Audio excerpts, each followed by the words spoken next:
Long ago, before the first word was ever spoken, there existed a temple spun from the dreams of the cosmos.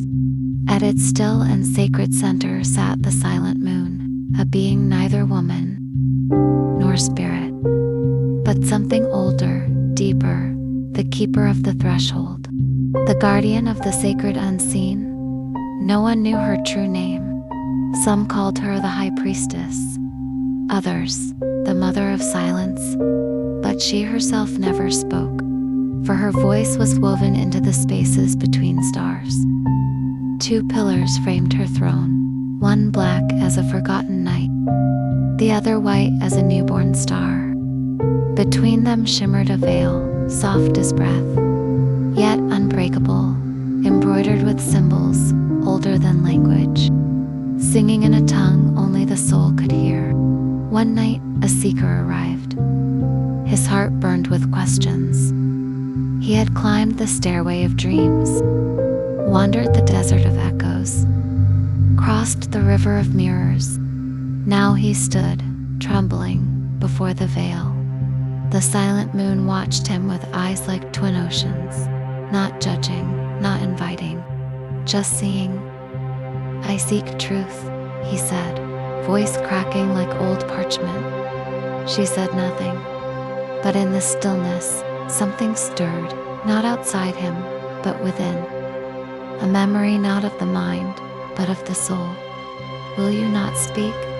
he cried, desperate.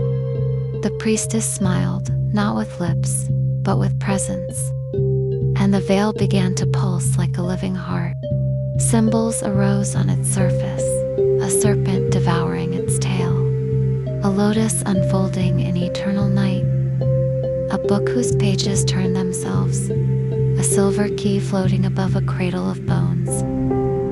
He reached out, but his hands passed through. They were not meant to be grasped, only witnessed. Then she lifted her hand and pointed downward to the dark, still waters at her feet.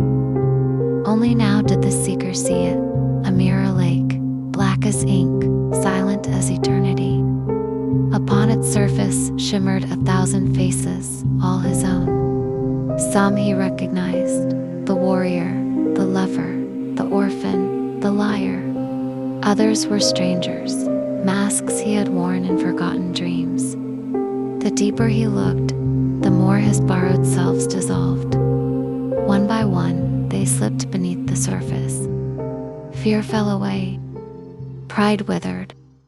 Even his longing turned to mist. And beneath it all, he saw not a reflection, but a child. Small, shining, untouched by time.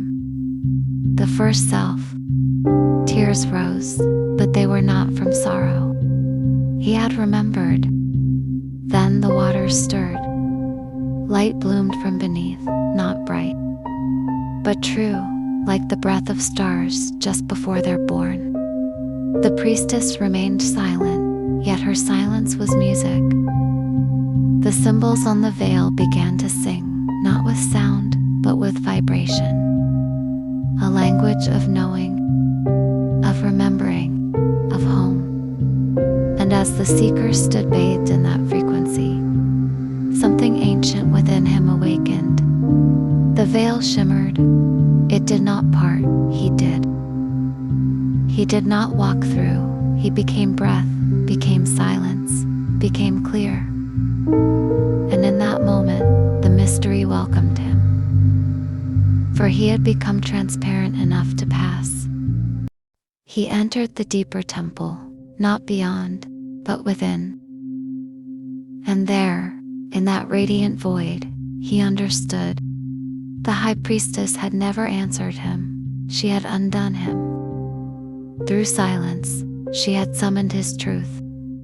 Through mystery, she had midwifed his knowing. And in that sacred stillness, he remembered. He too was woven from the dreams of the cosmos. He, too, was a child of the silent moon. And the stars whispered across the waters of the soul, "Welcome home."